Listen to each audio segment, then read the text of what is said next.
Gwapo na oh.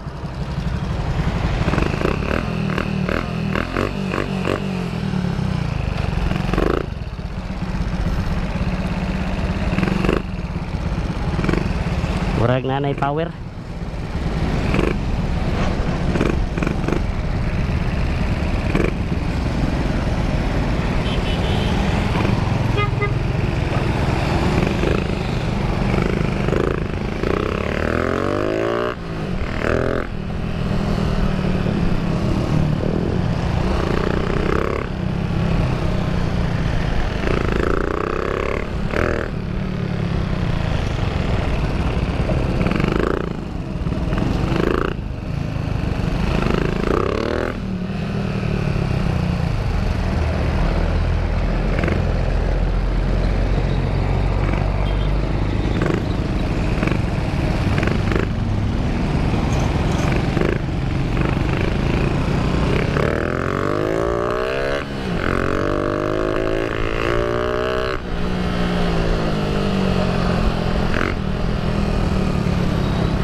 Gago. Kasi huwag ka mo bira eh. Gagi. Mapila na ako ang persa. Gago.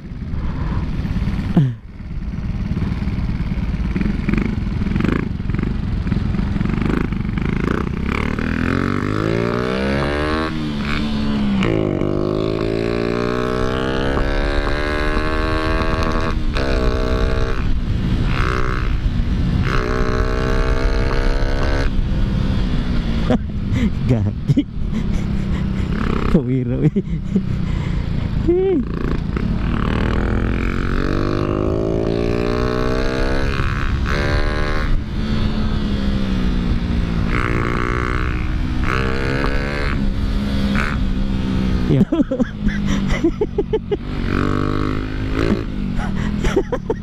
Yati. Pawira eh. Bayag. Okay na yan.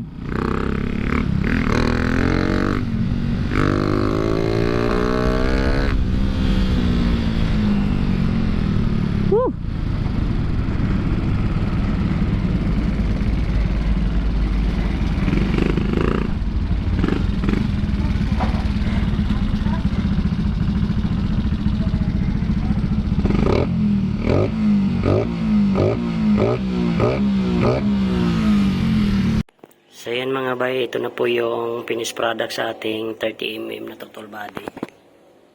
So yan na po siya, 30mm. So ito na po yung explanation sa mga bay sa pagkabit nito. Itong cable, so nakikita nyo yung cable mga bay. Improvised rin yan na cable mga bay,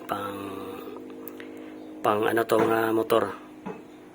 Universal na domino. So yan, pang domino to na universal na throttle cable. Itong 30mm,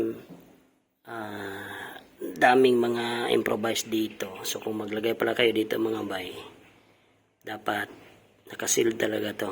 At ito. Itong injector is pang Sniper 150 standard. 6 holes ang gamit natin. At itong cable, pang XRM yan, itong hose, patungong gasolina, pang XRM 125 FI. At itong throttle body, pang tawag nito, pang Inmax version 2. So, itong TPS na 4S1M yan mga bay. Ito, 4S1M yan na TPS, pang Inmax din version 2. Yung socket dito mga bay, same lang sa ating Raider G. At Dito sa injector, kita ninyo may mga improvise dyan. So kayo nang bahala. At dito mga bay sa tangke. Yung sa tangke, wala nang improvise dito mga bay. Diretsuhan na lang salpakan na yan po sa tangke. So binaba ko lang yung standard. Dito ko lang tinira. At ano pang nilagay natin dito. So mag-alaman tayo sa presyo nito mga bay sa sunod nating vlog. Ilan ba ang nagagastos natin dito. At ito mga bay, na-reset ko na yung ECU natin. So tested po siya ma-reset. Ito may binili ko na rin. Ito hindi to kasabay mga bay pag mabili kayo nito. 30mm total body. So ano to? Separate na bilhin ninyo. So yan lang siguro. Dito nag-improvise lang tayo. May ito kasama na to pagbili natin. So kayo nang bahala sa mga galawang diskarte kung saan nyo idaan. Dito sa akin, sa Redergy. At may takip rin tayo na kasama para ilagay natin yung RAM natin dito para hindi ito mapasukan ng tubig. So yan po ang ating gagawin para hindi mapasukan mga bay. So sa speed nito sa ngayon hindi ko na videohan dahil na low bat yung camera natin. Abot tayo ng 110 ang bilis niya mga bay, grabe. So na-season na tong block natin. Itong 5.7 natin stock head. 5.6 lang yung cams natin mga bay. Maingay kasi tayo lang nag-cam grind. Kaya magbili tayo ng cams nito na yung cams natin na standard. Ipa-machine shop natin to. Yun. Maghanap tayo na yung kung sino yung maggawa ng cam dyan na ibabalik sa standard yung cams natin. Na makukuha yung buong ito, nandito yung cams. So ito 7.0 to mga bay, bawal pala to yung dito mga bay. Kung kunan mo ng gaya nito, naubos ko na kinuha. Yun ang nangyari, hindi na pala siya matutune up mga bay kasi yung bargulan niya wala na, hindi na babalik. Kaya ayun, so stock cams natin to, so ipagawa na lang natin to son stock cams natin. So yan, so sa under nito, so iparinig ko sa inyo yung under nito mga bayan. So ito na po yung under niya. Yan po.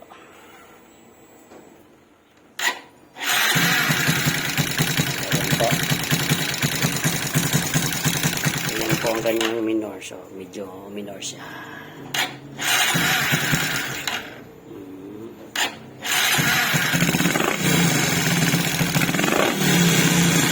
Saya lalay mga bay.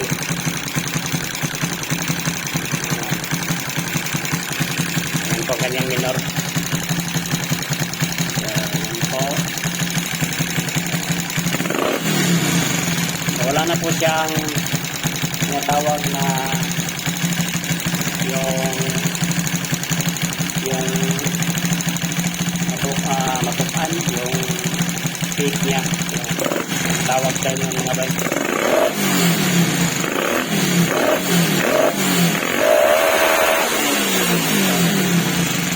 Ayan po ang kanyang tunog. Grabe, diba?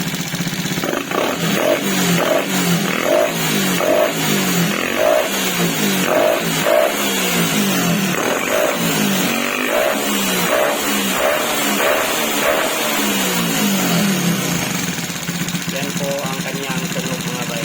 Power tayo. Ayan, so yan lang po ang ating mablog mga bay. So i-reveal natin kung ilan ang nagastos natin dito mga bay. Let's go! So yan mga bay, ito na po yung RAM natin. So nakabit na natin yung RAM. Buti hindi nawala yung guma natin sa 30mm na total body. Yung sa reader FI natin. So yan, pili lang kayo dyan. May pang reader 150 FI dyan. So ito po yon. Yung socket sa ating injector. Yung injector is pang sniper. So yung socket pang sniper din.